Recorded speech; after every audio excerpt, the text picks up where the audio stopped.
ఆ సమయములో సాధ్యం కాదు గనక అందులో ఉన్న నిగూఢమైన మర్మాలను మనము ధ్యానించాలి అని నేను ఈ కొద్ది దినాలు మాత్రమే, అది 40 డేసే ఉంటుంది మనకి, కొన్ని వారాలే కనుక వాటిల్లో ఎంత సాధ్యమైతే అంత మనము ధ్యానించాలని నేను ఆశిస్తూ ఉన్నాను.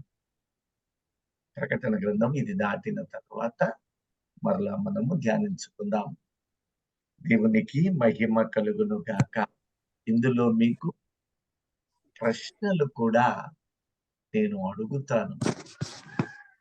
ప్రశ్న ఎప్పుడు వస్తుందో ఆసక్తి అప్పుడు ఎక్కువ వస్తుంది. రెండవది, మీరు కూడా సువార్థికులు ఉన్నారు, సేవ పరిచర్య కలిగిన వాళ్ళు ఉన్నారు.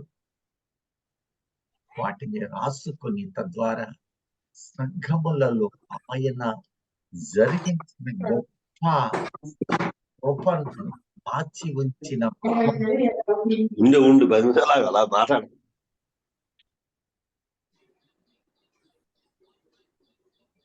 మాట్లాడచ్చా? దాచి ఉంచిన ఆ మర్మములను మనము వెతికి సాధించుకుని అనేకులకు ఈ నూతనంగా ఆత్మీయ స్థితిని పొందుకుందాం. చిన్న ప్రార్థన చేసుకుని దేవుని వాక్యాన్ని ధ్యానించుకుందాం. మహోన్నతుడా, సర్వశక్తిమంతుడా, యేసు నాయన, నీ పాదాలకు స్తోత్రాలయ్యా.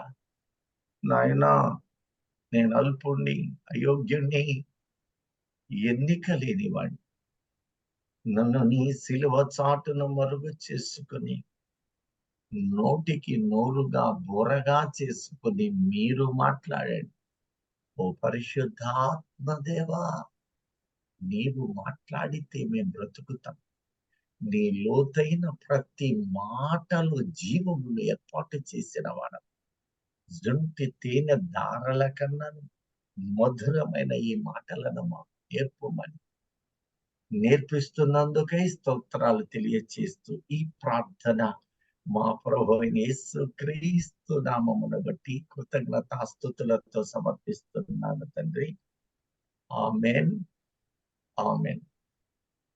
దయచేసి చూడండి, లూకా సువార్త 23వ అధ్యాయము 34వ వచనాన్ని జాగ్రత్తగా గమనించండి. తొందరేమీ లేదు.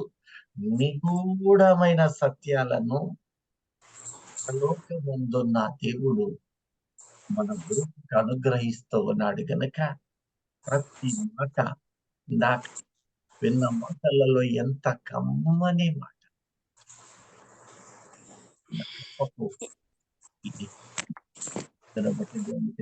దయచేసి చదవండి. యేసు తండ్రి, వీరేమి చేయుచున్నారో పదం వైజ్ గా వెళదాం, స్పీడ్ గా అవసరమే లేదు. ఎంత ఈ రోజు వీలవుతుందో అంత. యేసు మొదటి మాట అంటూ ఉన్నాడు, తండ్రి వీరేమి చేయుచున్నారో వీరెరుగరు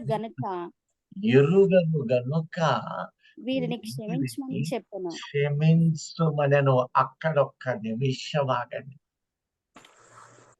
ఈ మాటను మనము గమనించినప్పుడు ఆయన ప్రేమ, ఆయనను హింసించిన వారిని ఆయన క్షమించిన తీరు, క్రమమును ఇన్నేళ్లుగా మనము ప్రస్తుతిస్తూ స్తుతించుకుంటూ వస్తూ ఉన్నాం.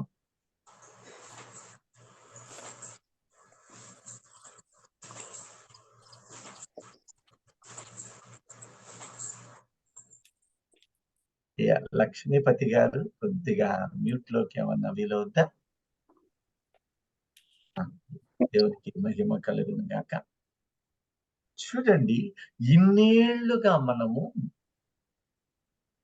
ఆయన క్షమించమని తండ్రిని వేడుకుంటున్నాడు. తండ్రి, వీళ్ళేం చేస్తున్నారో వీరు ఎరుగరు అన్నాడు కదా. ఇక్కడే మీరు ఆలోచన చేయండి, ఎవరిని ఆయన క్షమించమని తండ్రిని వేడుకున్నాడు. ఎవరైనా చెప్పగలరా? ఆయన్ని హింసిస్తున్నారు ఇంకా ఇశ్రాయేల్ జనంగా. ఇంకా అంతేనా? ఇవెవ్వరూ కారు, వీళ్ళెవ్వరూ కారు.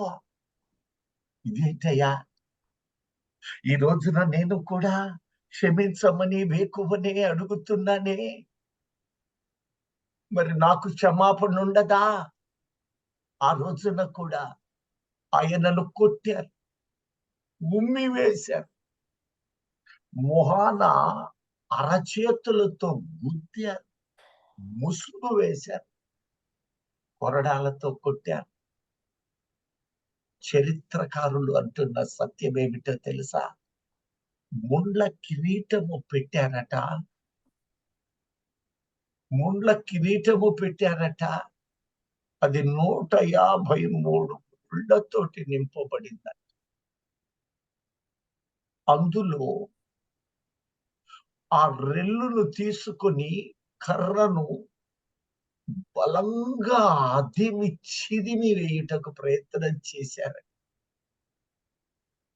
ఆయన వస్త్రాలు మీరు పరిశీలన చేశారా నెట్లో? అవి కూడా దొరికినాయి. అందులో మన ప్రియుడు మన కోసము చేసిన త్యాగం కనపడు. ఆ వస్త్రములు వారు పరీక్షించినప్పుడు అది యేసు వస్త్రమని, ఆ సిలువ యొక్క ఆ కమ్మిని చూసినప్పుడు, వాళ్ళు పరిశీలన చేసినప్పుడు వారు కనుగొన్న సత్యం 153. అందులో కొన్ని ఈ కణతలలో నుంచి లోపలకు దిగి కనుగుడ్డు కారిపోయిందని, కనుగుడ్డు కారిపోయి ఉండవచ్చు అని చరిత్రకారులు చెప్తున్నప్పుడు, ఎంత త్యాగమూర్తివయ్యా! ఇప్పుడు ప్రశ్న ఏమిటో తెలుసా? వీళ్ళందరూ ఎరుగకనే చేశారు అని లేఖనం తెలియజేస్తుంది కదా. అపోస్తలుల 3వ అధ్యాయము 17, 18. చూడండి, ఈ మాటను చాలా జాగ్రత్తగా మనం లేఖనాలను వెతకబోతూ ఉన్నాం. మెలకువ కలిగి ఉండండి. దయచేసి చదవండి. అపోస్తలుల సహోదరులారా, మీరును మీ అధికారులను తెలియక చేసిద్రని నాకు తెలియను. తెలియక చేశారు అని నాకు తెలియను. అయితే దేవుడు తన క్రీస్తు శ్రమపడునని సమస్త ప్రవక్తల నోట ముందుగా ప్రచురపరిచిన విషయములను ఈలాగు నెరవేర్చెను. చూడండి, క్రీస్తు ముందుగానే శ్రమలు పొందుట ద్వారా మహిమను పొందుతున్నారని ముందే రాశాడు. ప్రవక్తల నోట కొన్ని డైరెక్ట్ గా ప్రకటించాడు, మరికొన్నిటిని క్రియల రూపంలో జరిగించాడు. ఇక్కడెక్కడైనా సహోదరులారా, మీరు తెలియక చేశారు, మీరు మన్నించబడతారు అన్నాడా? లేదు. మీరు తెలియక చేశారు. ఇక్కడ మరొక ప్రశ్న మిమ్మల్ని అడుగుతున్నాను. ఈ తెలియక చేసిన వీళ్ళు చేసిన ఈ పని తప్పు చేశారా, కరెక్ట్ చేశారంటారా? వీళ్ళు చేసిన తప్పా కాదా? తప్పా కాదా? చెప్పండి. వీరు తెలియక చేశారు, కానీ మేలు చేశారు లోకానికి. వీళ్ళు తెలియక చేశారు, మంచి చేశారు, దేవుని సంకల్పము నెరవేర్చారు. ఇదేంటిది? ఆయనను చంపకపోతే ఆయన శిలువ మరణము కోసమే వచ్చి ఉన్నాడు. ఆయన మరణించకపోతే ఈ రోజున నీవు నేను మనందరము ఈ జీవాధిపతి సన్నిధిలో ఆయన వెలుగులో మహిమను పొందుచు అధిక మహిమలోనికి చేర్చబడినట్లు రానే. ఈ వాక్య సత్యము మన జీవితములో ఉన్న చీకటి బ్రతుకులను నిరంతరము మారుస్తూ ఉన్న గతి ఎంత కృపామయుడో చూడండి. అది నీవు పొందగలవా? పొందలేవు. అందుకోసమని ఆయన వచ్చి ఉన్నాడు. తన క్రీస్తు శ్రమ పడును. ఆరాధి జకరియా 13:7 అంటాడు, ఖడ్గమా నా కాపరి మీద పడుము, గొర్రెలు చెదరిపోవునట్లు నా కాపరిని హతము చేయము. ఏమిటి ఆ మాటలో అర్థం? ఎప్పుడైనా గమనించారా? సహోదరులారా, మీరు తెలియక చేశారని తెలుసు అంటున్నాడు, కానీ మీరు క్షమించబడతారు అనడం లేదు. మరి ఎవరు క్షమించబడతారు? ఈ గ్రూపులో ఉన్న నీవు నేను మనందరము క్షమించబడతాము అనుకుంటే పొరపాటి. నేను ప్రార్థన చేస్తున్నాను గనుక నేను క్షమించబడతాను అనుకునే భ్రమలో నీవు ఉండవద్దు. ఎవరు క్షమించబడతారో తెలుసా? అక్కడే స్పష్టంగా రాశారు.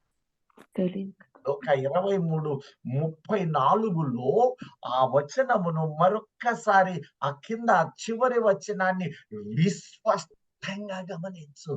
నీవు ఈనాడు నువ్వు గమనించవలసిన మాట, ఇంతకాలము పరిశుద్ధాత్మ దేవుడు నీకు తెలియచేస్తున్నా, ఒకవేళ నీవు గుర్తించకపోతే నీవు క్షమించబడాలి అంటే ఒక కార్యము నీ ముందు ఉంచాడు.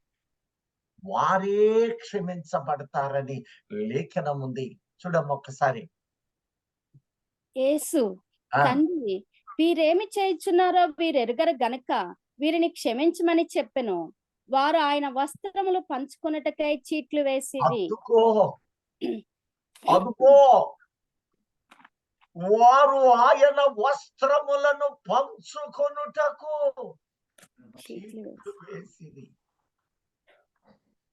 ఇప్పుడు దావీదు కీర్తన 22:18 చూడండి. ఇక్కడ ఆ వస్త్రాలను 2 విధాలుగా చూపుతున్నాడు. వారు మాత్రమే అక్కడ కనపడుతూ ఉన్నారు. వారు ఆయన అంగీ కోసమని చీట్లు వేశారు. ఎప్పుడైతే అంగీ కొరకు చీట్లు వేశారో అక్కడే దేవుడు అంటూ ఉన్నాడు, మన ప్రభువు అంటూ ఉన్నాడు, తండ్రి చీట్లు వేశానే, వీరిని మాత్రము క్షమించయ్యా, వీరిని క్షమించయ్యా అంటూ ఉంటే ఇన్నేళ్లుగా మనం అనుకుంటున్నాము మేము ఉమ్మేసిన వాళ్ళలో ఉన్నామయ్యా, నిన్ను బాధ పెట్టామయ్యా, అయ్యా క్షమించు క్షమించు, మంచిదే, మరొకసారి తిరిగి చెయ్యకుండా నీవు మారునట్లుగా జీవించాలి. ఏమిటి ఆ మాటలో సత్యం? వీళ్ళెవ్వరూ క్షమించబడరా? వాక్యం అలా ఉందేంటి? ఇన్నాళ్ళు నువ్వు గమనించావా? తండ్రి వీళ్ళేం చేస్తున్నారో వీరు ఎరుగరు గనుక వీరిని క్షమించుము. ఎవరిని అంటే, ఇందాక సహోదరి చక్కగా చెప్పింది, హింసించిన వాళ్ళు,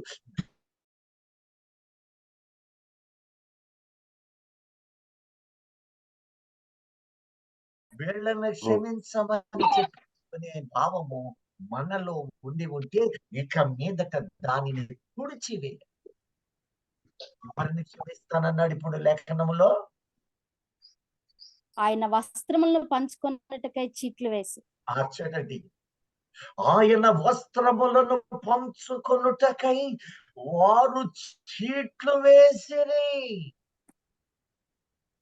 వాళ్ళు మాత్రమే. ఈ రోజున నీవు ఆయన వస్త్రమును పంచుకొని తీరవలసిందే. యేసయ్య శిలువ మరణములో ఒకవైపు కమ్మని స్వార్థను చూపుతూ, మరొక వైపు నీవు నేను ఎరుగని నిగూఢమైన సత్యాలను ఆయన దాచిపెట్టాడు. నీవు గుర్తించాలని ఆయన కలువరి శిలువను ఒక వేదికను చేశాడు. నీవు దానిని గుర్తించవలసిన వ్యక్తివై ఉన్నావు. చూడండి ఇక్కడ, చూడండి కీర్తన 22వ కీర్తన 18వ చరణములో ఇదే మాటను దావీదు ప్రవచనముగా ముందు తెలియచేస్తూ ఉన్నాడు. నా వస్త్రములు వారు పంచుకొనుచున్నారు. ఇక్కడ చూడండి 2 చూపిస్తూ ఉన్నాడు. నా వస్త్రములు వారు పంచుకుంటూ ఉన్నారు. నా అంగీ కొరకు చీట్లు వేయుచున్నారు. వస్త్రాలేమో ఏం చేశారంట? పంచుకున్నారు. వస్త్రాలు ఏం చేశారంట? పంచుకొనుచున్నారు. ఇప్పుడు ఇంకొక పని చేస్తూ ఉన్నారు. నా అంగీ కొరకు చీట్లు వేయుచున్నారు. అంగీ కొరకు వారు చీట్లు వేయుచున్నారు. చీట్లు వేయుచున్నారు. ఇప్పుడు వస్త్రములు అన్నప్పుడు ఎన్ని వస్త్రాలు అవి ఆయన ఒంటి మీద ఉన్నాయి? ఒకటి కంటే ఎక్కువ ఉంది.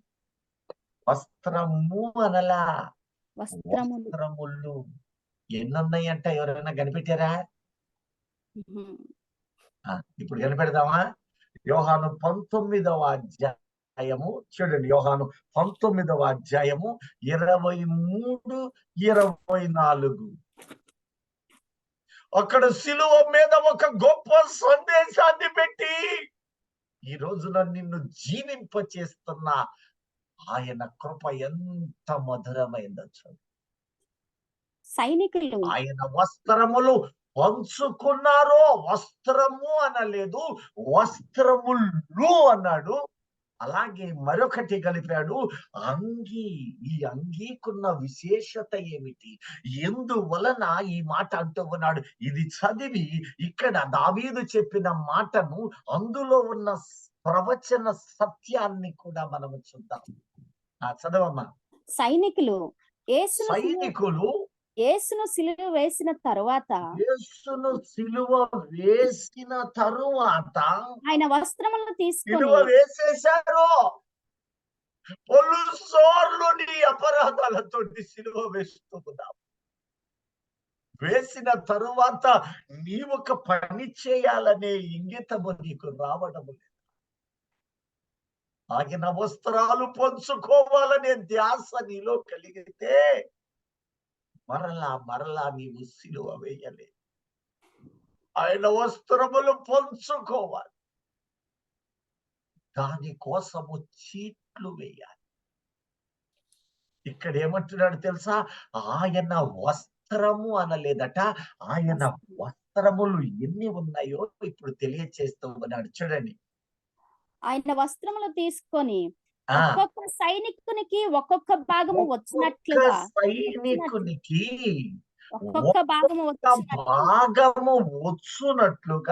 వాటిని 4 భాగములు చేసి ఎన్ని భాగాలు ఇప్పుడు ఉన్నాయి? 4 భాగాలు. ఇందాక ఎన్ని అనుకున్నాం మీరు నేను? ఇప్పుడు ఎన్నైనా? 4. ఈ 4 వస్త్రములట. 5వది ఇంకొకటి ఉన్నది. ఆయన అంగీని కూడా తీసుకొని ఆయన అంగీని ఇప్పుడు 4 + 1 ఎన్నైనా? 5. 5 కనపడుతున్నాయి. ఆయన అంగీని చదువమ్మా. ఇప్పుడు ఏమంటున్నాడు? ఆయన అంగీని కూడా తీసుకొని ఆ అంగీ కుట్టులేక పై నుండి అంగీ కుట్టులేక అంగీ వస్త్రములు మాత్రము దేనికది 4 నేను మిమ్మల్ని ప్రశ్న అయిపోతున్నా. ఇప్పుడు 4 ఇప్పుడు ఇంకొకటి చేర్చబడింది, అది ప్రాముఖ్యమైనది అంగి. ఈ అంగీని కూడా కలిపి మొత్తము 5 కనపడుతూ ఉంది. 5 కనపడుతూ ఉన్నాయి. అయితే ఈ అంగి అట ఏమాత్రము కుట్టు అనేది కనపడలేదట. పైనుండి యావత్తు అది విచిత్రమైనదిగా కనపడుతూ ఉన్నదట, ఏకమైనదట, ఏ మాత్రము కుట్టు లేదంట. కుట్టు లేనే లేదట. పై నుంచి కింద వరకు ఏకముగా ఉన్నదట. చదువమ్మా ఇప్పుడు వాక్యం ఏమంటుందో. ఆ అంగి కుట్టు లేక ఆ, పైనుండి యావత్తు నేయబడినది గనుక వారు ఆ. దానిని చింపక అది ఎవనికి వచ్చునో అని దానికోసము చీట్లు వేయదమని ఒకరితో ఒకరు చెప్పుకొనిరి. చూడండి, ఇక్కడ చీట్లు వేసింది అంగీ కోసం, వస్త్రాల కోసం కాదు. ఒక అంగీ, ఆ అంగీ కోసం అని చీట్లు వేశారు. అది పై నుంచి కింద వరకు నేయబడింది, ఏ మాత్రము కుట్టు లేదు. ఎందుకు అలా జరిగింది? ఏమై ఉంది? ఎప్పుడైనా ఆలోచన చేశారా?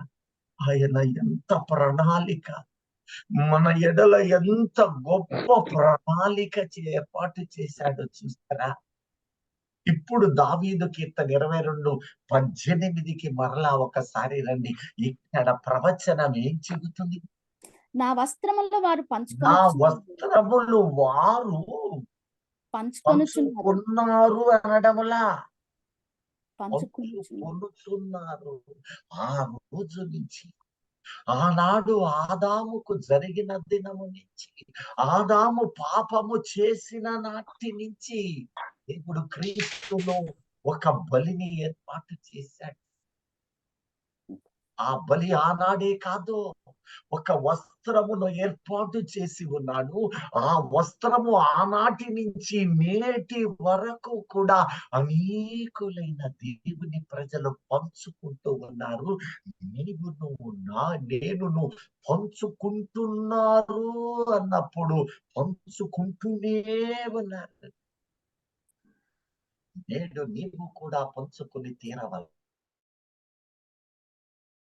ఆయన స్పష్టంగా ఈ ప్రతి మాటలో ఆయన నిగూఢమైన సత్యాలు, తండ్రి వీళ్ళు ఏం చేస్తున్నారో మీరు ఎరుగరయ్యా, వీరిని క్షమించు అంటే, ఇదిగో నిందలు వేసిన వాళ్ళను, అవమానించిన వాళ్ళను, లేకపోతే దూషించిన వారిను, ఊహించిన వారిను, ముఖాన ఉమ్మి వేసిన వారిను, ముసుగు వేసి గుద్దిన వారిను, అపహాస్యము చేసిన వారిను క్షమించమని చెప్పలేదు.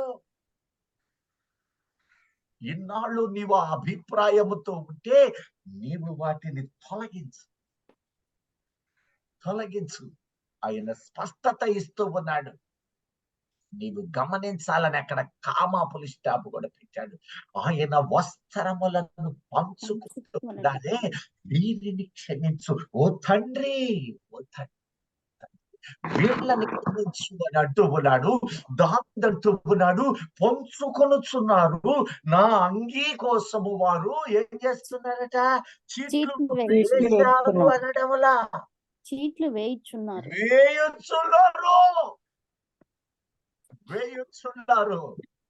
వేస్తూనే ఉన్నారు. ప్రవచనం ఎప్పటి వరకు తెలుసా? నేడు రాకడ వచ్చు వరకు కూడా ఏ వ్యక్తి, ఇక్కడ లేఖన భావము, ఏ వ్యక్తి నా వస్త్రములను పంచుకుంటూ ఉన్నాడో ఆ వ్యక్తి మాత్రమే క్షమించబడతాడు. మీరు నా వస్త్రములను పంచుకోవాలి అని దేవుడు అక్కడ శిలువ మీద ఒక మర్మమును స్థాపిస్తుంది. నీవంటూ ఉన్నావు, వీళ్ళు కాదు, వస్త్రాలు పంచుకున్నోళ్ళు కాదు యేసయ్యా, నిన్ను కొట్టిన వారిని, నిన్ను దూషించిన వారిని అని నీవంటూ ఉన్నావు. లేఖనము మరొకటి చూపిస్తూ ఉన్నది.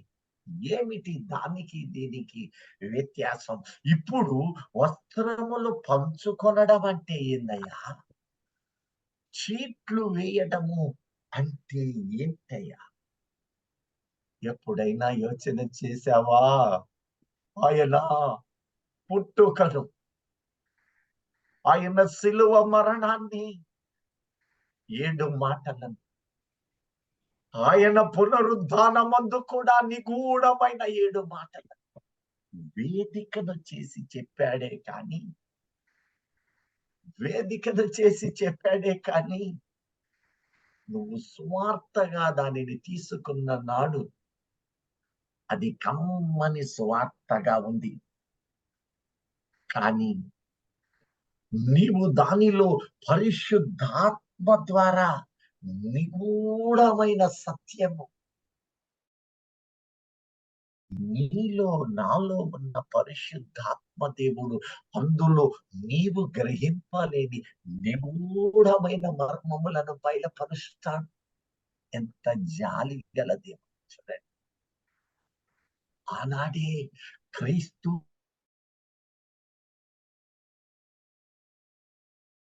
నోట ముందుగానే ప్రవచించాడు, మీరు ఎరుగక చేసిన చాలా మంచి పని చేశారు. అప్పుడప్పుడు నీ బిడ్డలు అంటుంటారే, వాడు తెలియక చేశాడు కానీ మంచి జరిగింది కదా, ఎరుగక చేశారు కానీ ఇది దేవుని సంకల్పం. ఎప్పుడైతే ఆదాము పాపము చేశాడో అప్పుడే జగత్తు సృష్టి ప్రారంభము యొక్క మొట్టమొదటి దినాన్ని ఒక బలిని చేశాడు. ఆ బలి గొర్రె పిల్ల బలి. ఆదికాండం 3వ అధ్యాయము 21లో మర్మయుక్తంగా చెప్పబడిన బలి ఒక్కసారి చదవండి. దేవుడైన యెహోవా ఆదామును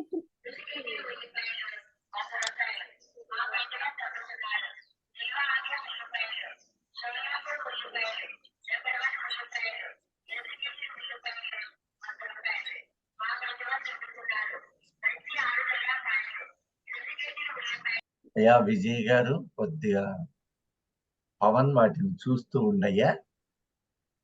ఓకే సార్. నిగూఢమైన ఏదైనా సత్యం మధ్యలో డిస్టర్బ్ అయితే ఇరుపక్షాలకు అంతుంది, ఇబ్బంది పడతారు. చూడండి. దేవుడైన యెహోవా ఆదామును అతని భార్యకును చర్మపు చొక్కాయలను చేయించి వారికి తొడిగించెను. ఇదిగో చూడండి, మొట్టమొదట దేవుడు అక్కడెక్కడా కూడా గొర్రె పిల్లను బలి ఇచ్చి అన్నాడా? అనలా. లేఖనములో కొంత ఇచ్చట కొంత అచ్చట మీకు దొరుకును. దైవజనులు పలుసార్లు మాట అన్నారు. యెహోవా తన మాటను కొంత ఇచ్చట కొంత అచ్చట ఆత్మ వెలుగులో నీవు ఏరుకోవాలి. ఆనాడు మోషే ద్వారా మన్నాను అంటూ ఉన్నాడు, నీవు ఏ దినమునకు ఆ దినము వాటిని సమకూర్చుకో. అది వాక్యాహారము. నీవే సమకూర్చుకున్నప్పుడు పరిశుద్ధాత్మ దేవుడు నీకు సహాయకారి. ఇక్కడ అంటున్నాడు, ఒక బలిని ఆయన ఏర్పాటు చేశాడు. ఒక బలి జరిగింది. ఆ బలిలో ఇదిగో ఈ సాక్షాత్తు దేవుడే బలిని నిర్వహిస్తూ చర్మపు చొక్కాయలు తయారు చేయించి దేవదూతల చేత బహుశా తొడిగించి ఉండవచ్చు. తొడిగించెను. చక్కగా నేసి దేవదూతలు తొడిగించారంట. ఎంత భాగ్యవంతుడు! పాపం చేశావా ఆదామా, నీవు నాకు కనపడవద్దు, నీతో మాట్లాడను, నిన్ను పిలవను అని అనకుండా పాపము చేస్తాడని తెలుసు. ఎందుకంటే ఆనాడే దేవుడు ఒక వాగ్దానము పలికాడు, వాగ్దానము నెరవేరాలి. ఏమిటంటే ఆదామును కలుగ చేసినప్పుడును కలుగ చేయక మునుపును ఆయన పలికిన మాట, ఇదిగో మనము నరులను చేయుదము, వారు సమస్త భూమిని ఆక్రమణ చేసుకొని చక్కగా దానిని స్వాధీనపరుచుకుంటారు. వాటిని పాలన, భూమిని నిండించాలి, ఫలించాలి. ఏదేనులో సంసార జీవితము ఉండదు, పిల్లలను కనుట అనేది ఉండదు, భూమి విస్తరించబడడం అనేది ఉండదు. కనుక ఏ నేల నుండి తీయబడ్డాడో ఆ నేలకు విడగొట్టబడాలి, వారు ఫలించాలి, భూమిని నిండించాలి. దేవుని సంకల్పం. ఆదాము పాపము చేస్తాడని ఎరిగిన దేవుడు తిరిగి రమ్మని కూడా పిలుస్తూ ఉన్నాడు. క్రీస్తు యేసులో ఒక బలిని ఏర్పాటు చేశాడు. ఆ బలి మొట్టమొదట జరిగింది ఏదెను వనములో. ఏదెను వనమందు జరిగిన ఆ క్రియ చూడండి, కమ్మని మాట అక్కడ రాయబడలేదు. ఆ మాటను ప్రకటన 13వ అధ్యాయము 8వ అంటూ ఉన్నాడు. చూడండి. భూ నివాసులందరూ ఆ అనగా జగదుత్పత్తి మొదలుకొని వధింపబడి ఉన్న గొర్రెపిల్ల యొక్క జీవగ్రంథమందు ఎవరి పేరు వ్రాయబడలేదు. చూడండి, ఇక్కడ ఈ మాటను చదివి ఈ యొక్క లేఖనానికి మరలా రాబోతూ ఉన్నాం. ఒక బలిని దేవుడు ఏర్పాటు చేశాడు. జగత్తు ఉత్పత్తి మొదలు ఫస్టులోని ఒక గొర్రె పిల్లను వధించాను. ఆ రోజు తండ్రి చేసిన బలి, తండ్రి నిర్మాణము చేసిన, ఏర్పాటు చేసిన ఒక బలి ఉన్నదట. ఒక బలి ఉన్నదట. ఆ బలి అప్పుడు చర్మపు చొక్కాయలను చేశాను అన్న దేవుడు, ఆ చర్మపు చొక్కాయలను నేను చేశాను. అక్కడ ఒక బలిని చేశాను. ఆ చొక్కాయి ఒకటి ఉన్నది, అది కుట్లు లేనిది, అది ఏకకాండమై ఉన్నది. అందులో ఏ విధమైన పవిత్రత లేనటువంటిది. దానికి కుట్లు గాని, చిరుగు గాని, డాగు గాని, మచ్చ గాని లేదు. ఆనాడే ఆదాముకు ఆ వస్త్రమును ధరింపచేశాడు. అది యేసు క్రీస్తులో వధించబడిన గొర్రె పిల్లగా చూపుతూ ఉన్నాడు. అది శరీర సంబంధముగా నీవు ఎంచుతూ ఉన్నావు. ఒక్కసారి ఆలోచన చెయ్యి. ఇదిగో జగత్తు ఉత్పత్తి నుండి, ఇదిగో ఆ మొదలు ప్రారంభమైన ఆ గొర్రె పిల్ల మరెవరో కాదు, లోక పాపమును మోసుకొని పోవచ్చున్న దేవుని గొర్రె. ఆ గొర్రె పిల్లను ఆనాడే ఆదాముకు వధింపచేసి, దానికి చర్మపు చొక్కాయను చేసి, ఆ వస్త్రమును ఆదాము ధరించాడు.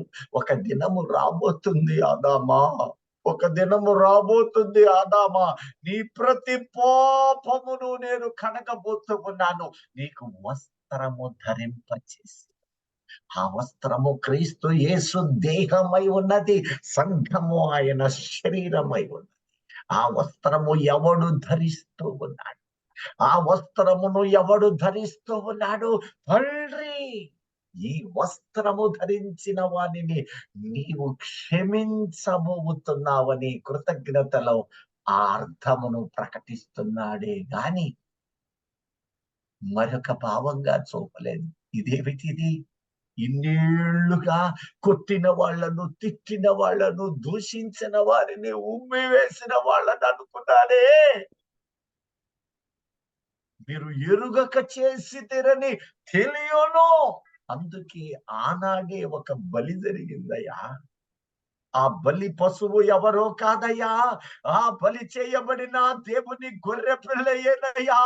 ఆనాడు ముళ్ళ పొదలు, గచ్చ పొదలలో సియోను పర్వతము మీద కట్టబడినటువంటి అబ్రహాము తన కుమారుణ్ణి బలి ఇవ్వాలి అనుకున్నప్పుడు, అబ్రహామా ఆగుమో, నీ కొడుకును కాదు బలి ఇవ్వవలసినది, నీవు భయభక్తులు కలిగిన వాడవని లోకానికి తెలియనట్లుగా నేను ఈ బలిని చూపుతున్నాను. అక్కడ ఉన్నది చిక్కుబడిపోయింది ఒక గొర్రె పిల్ల. చిక్కుబడిపోయింది ఒక గొర్రె పిల్ల. ముళ్ళు, పొదలలో, గచ్చలలో నీ పాపమనే ముళ్ళు ఆ తల మీదకు వచ్చినాయి. నేనే ఆ బలిని చేశానయ్యా. నీవు ఖడ్గము ఎత్తబడిన ఖడ్గము తెలుసకుండా తిరిగి లోరలోనికి రాదు జకర్యా అన్నాడే ప్రకటిస్తూ ఉన్నాడు. బోధ జరగాలి, జరిగింది. యేసు క్రీస్తులో దానిని నెరవేర్చి ఉన్నాడు. అందుకనే ఆయన అంటున్నాడు, మీరు తెలియక చేశారు. ఏమిటి ఆ మాటలలో ఇక్కడ కనపడుతున్నది? ఇక్కడ మనం జాగ్రత్తగా చూడండి. ఆయన వస్త్రములు పంచుకున్న వారే క్షమించబడతారంటూ ఇప్పుడు 4 భాగాలుగా చేశారు ఆ వస్త్రాలను. 4 ఈ 4 ఏమిటి? ప్లస్ 5వది అంగి. ఇప్పుడు 4 + 1 ఎన్నైనాయి? 5 ఇప్పుడు మిమ్మల్ని అందరినీ ఒక ప్రశ్న ఇస్తున్నాను. ఈ 5 కలువరి శిలువ యాగము ద్వారా ఆయన ఏర్పాటు చేశాడు. ఈ 5 ఏమిటి? మీరు చెప్పిన తర్వాత నేను ముందడుగు వేస్తాను. ఈ 5 ఏంటి? ఆత్మ సంబంధంగా గమనించండి.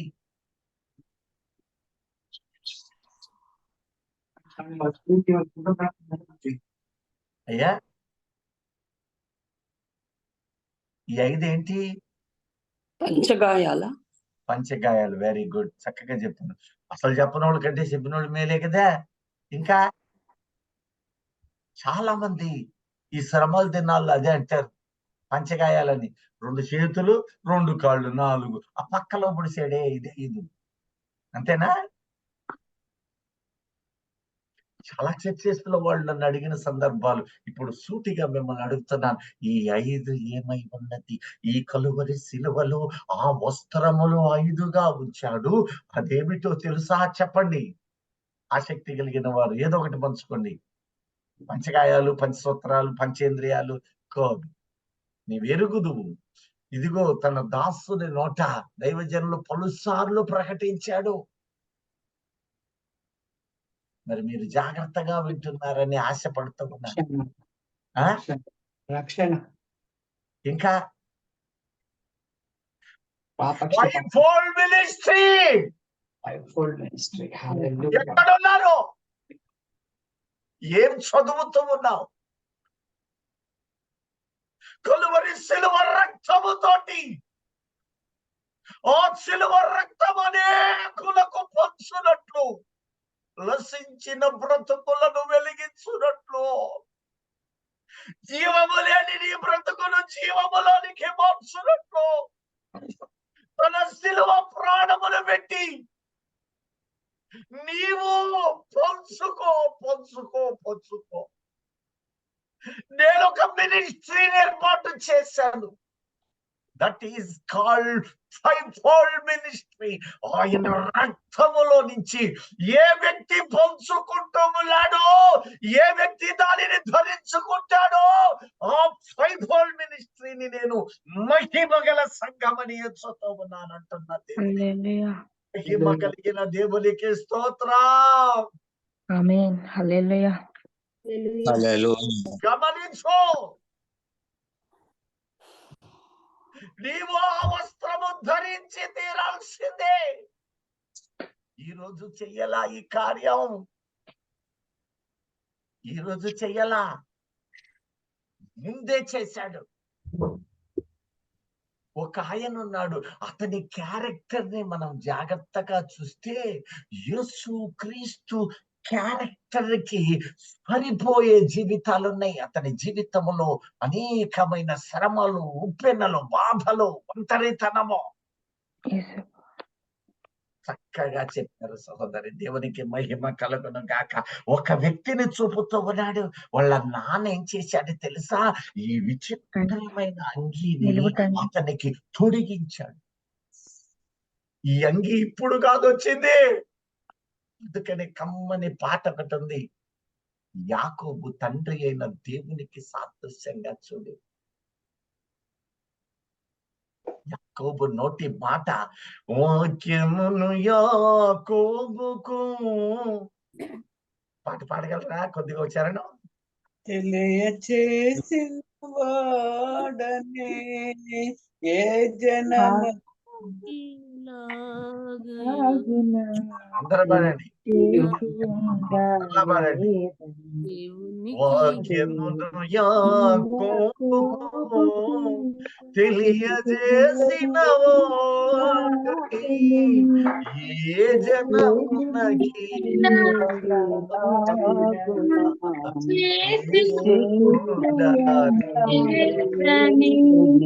దేవునికి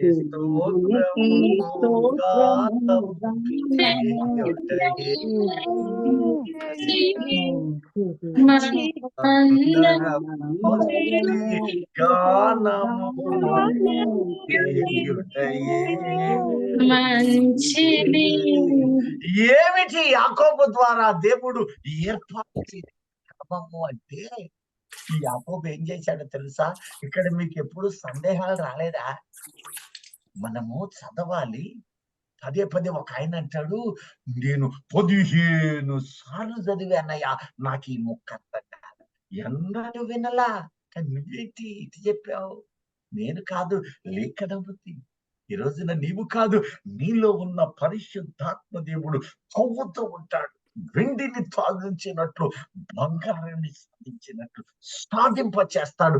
నీలో నుండి పరలోక దేవుని యొక్క మహిమను వెతుకుట ద్వారా అక్కడ నిన్ను ఆనందింపజేస్తాడు. చాలా జాగ్రత్తగా గమనించండి. మొత్తం 5 కనపడుతూ ఉన్నాయి. 4 వస్త్రములు, వాటిని పంచుకున్నారు. మరి ఒకటి ఉన్నది, అది పైనుంచి కింద వరకు ఉన్న ఒక అంగీ ఉన్నది. ఈ అంగీ కుట్టు లేదు, ఏ మాత్రము చిరుగు లేదు. కింద వరకు ఏకకాండమై ఉన్నది.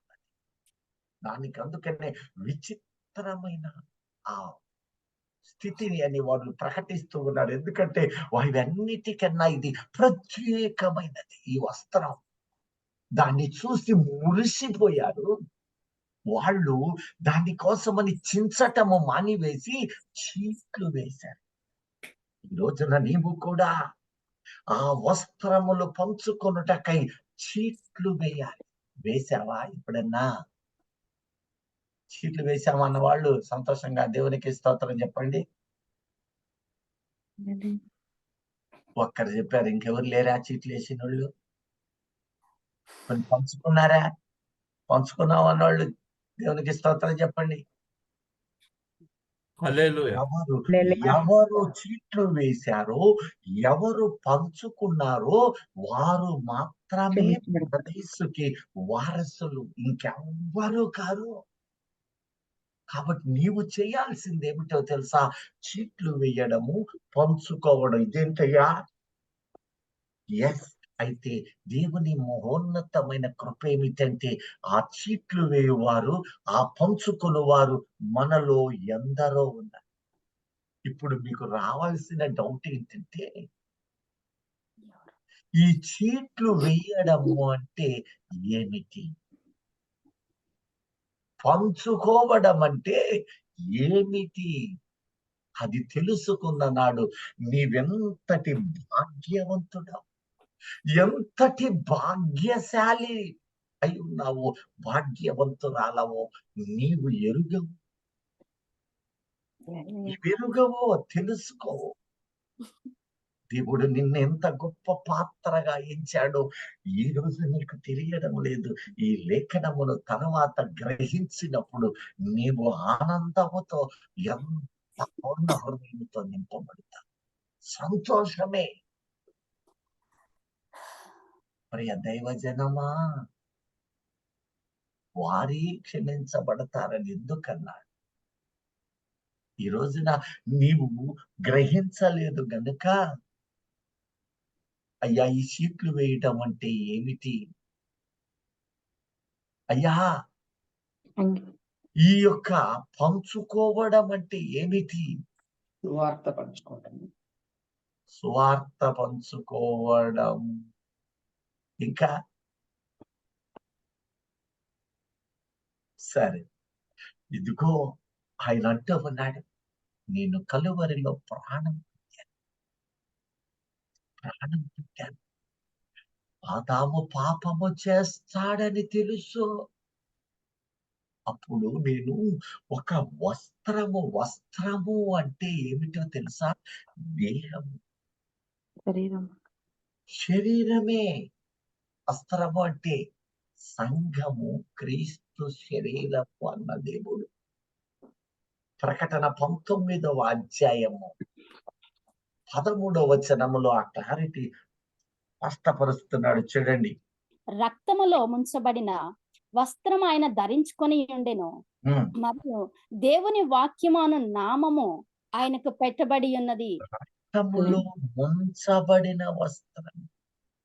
ఇదే సంఘటన ఆ రోజు జరిగింది. ఎప్పుడైనా ఆలోచన చేశారా? యేసు క్రీస్తుకును ఆ వ్యక్తి క్యారెక్టర్లో, జీవితంలో జరిగిన సంభవాలకు దగ్గర పోలికలు ఉన్నందువలన, సరి సమానమైన కొన్ని పోలికలు ఉన్నందువలన ఆ వ్యక్తిని యేసు క్రీస్తు యొక్క క్యారెక్టర్లతోటి, అనుభవాలతో పోలుస్తారు. అతను ఎవరో కాదు, యోసేపు. ఇప్పుడు రండి, ఆదికాండం 37వ అధ్యాయము 3వ వచనం చూడండి. 1 నుంచి లేక 2, 3 వచనాలను చదవండి. చాలా జాగ్రత్తగా వెతకండి. ఇప్పుడు యాకోబు తన ఆ. తండ్రి పరదేశవాసిగా ఉండిన కానాను దేశంలో నివసించును. యాకోబు వంశావళి ఇది. యోసేపు 17 వాడై తన సహోదరులతో కూడా మందను మేపుచుండెను. అతడు చిన్నవాడై తన తండ్రి భార్య అయిన బిల్హా కుమారుల యొద్దను, జిల్ఫా కుమారుల యొద్దను ఉండెను.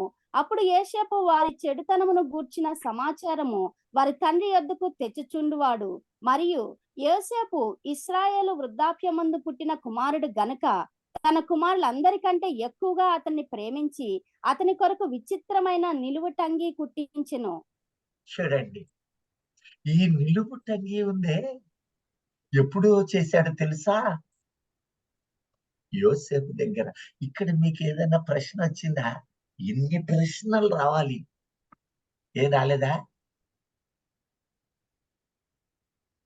యాకోబు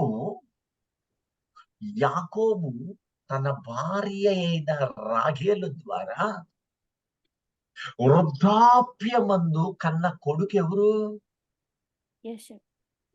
యోసేపు. నిజమేనంటారా? యోసేపు, బెన్యామీను. బెన్యామీను, యోసేపు కూడా. చక్కగా చెప్పు.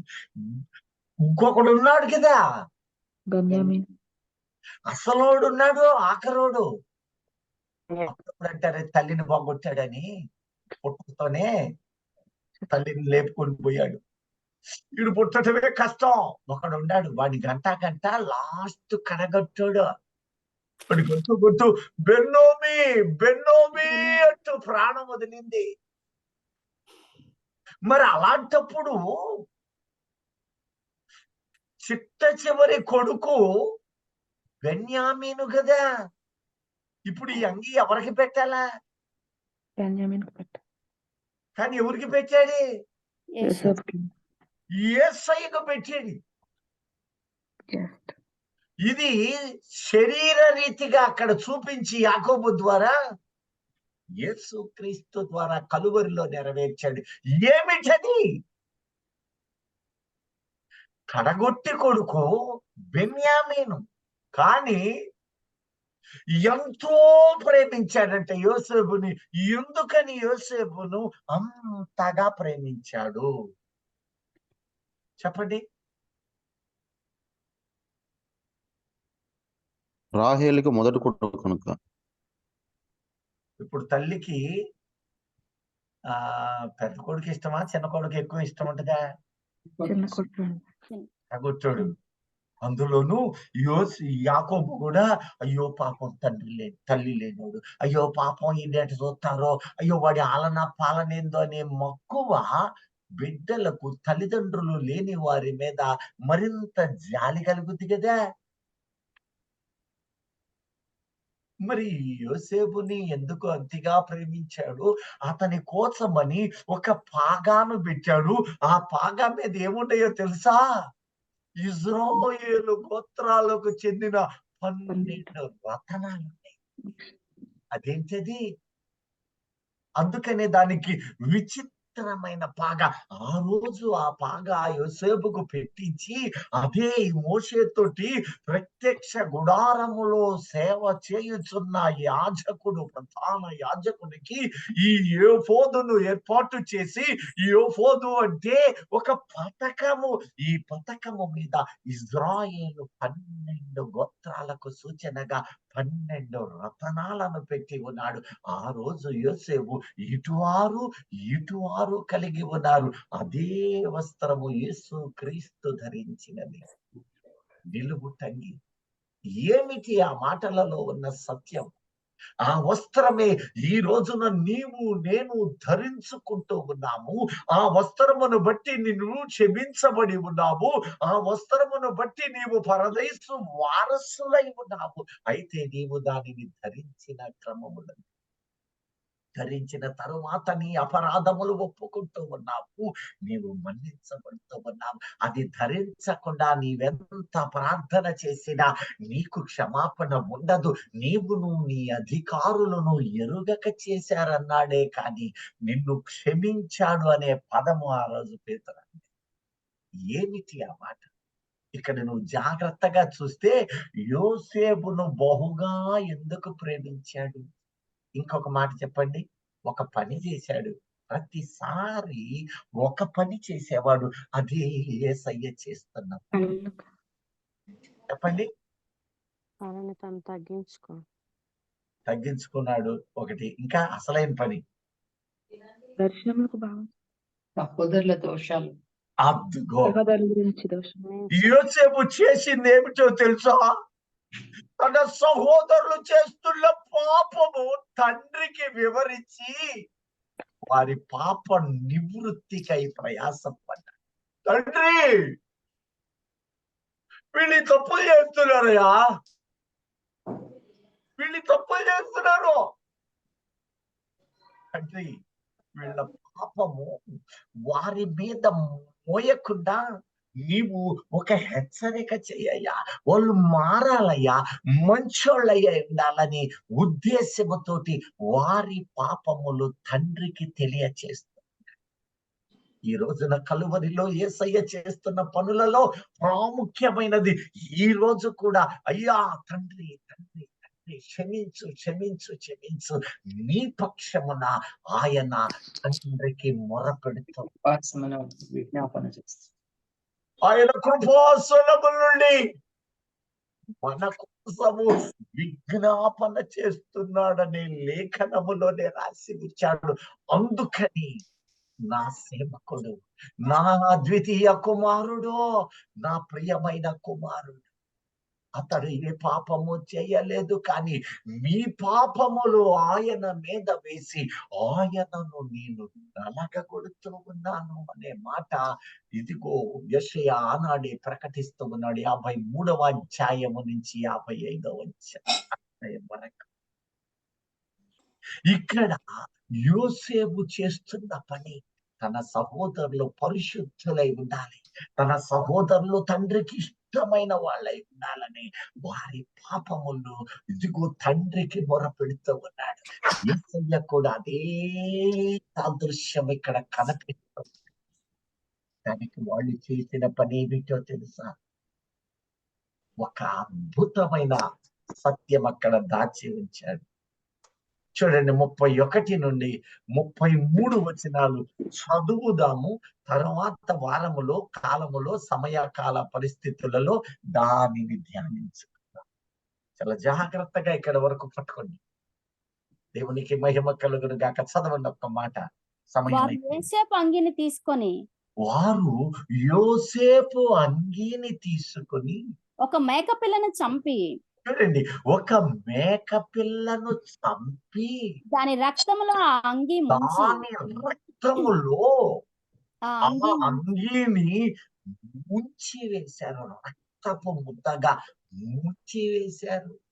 ఆ తీసుకొని ఆ విచిత్రమైన నిలువుటంగీని ఆ పంపగా విచిత్రమైన నిలువుటంగీని పంపగా పంపగా వారు తండ్రి యొద్దకు దాన్ని తెచ్చి దాని చూడండి, తండ్రి యొద్దకు తెచ్చి ఇది మాకు దొరికెను, ఇది మాకు దొరికెను. ఇది నీ కుమారుని అంగి అవునో కాదో ఆ గుర్తుపట్టమని చెప్పిరి. చూడండి, యేసయ్య జీవితంలో కూడా అదే జరిగింది. అప్పుడు యాకోబు ఏమంటున్నాడు? అతడు దాన్ని గుర్తుపట్టి క్రూర మృగములు ఈ అంగి నా కుమారునిదే, ఉమ్, దుష్ట మృగము వాడిని తినివేసెను. ఆ, యేసు చూడండి, నిశ్చయముగా చూడండి, దుష్ట మృగములు తినివేసెను, చంపివేసెను. ఇందాక చదివాం కదా ప్రకటన 19:13. ఆయన వస్త్రము ముంచబడిన రక్తంలో ముంచబడిన వస్త్రము కూడా రక్తములో ముంచబడింది. అక్కడ ఒక గొర్రె పిల్ల వధ, గొర్రె పిల్లను చంపారు. ఆ రక్తములో ఈ వస్త్రాన్ని ముంచారు. ఈ లేఖనము నెరవేరునట్లు దేవుడు ఈ కార్యము వారి ముందు ఉంచాడు. ఆ రోజు ఏమిటి ఈ మాటలో ఉన్న సత్యము? మనము మరుసటి యొక్క కాలమందు ధ్యానించుకుందాం.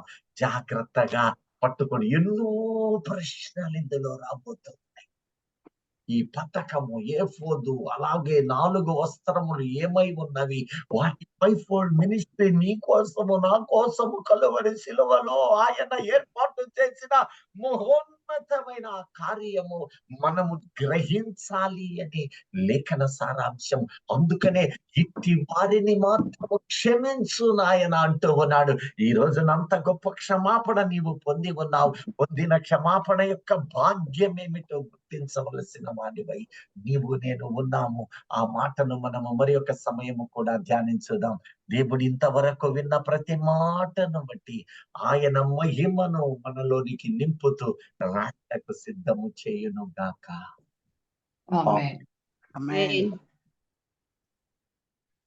Amen. హల్లెలూయా.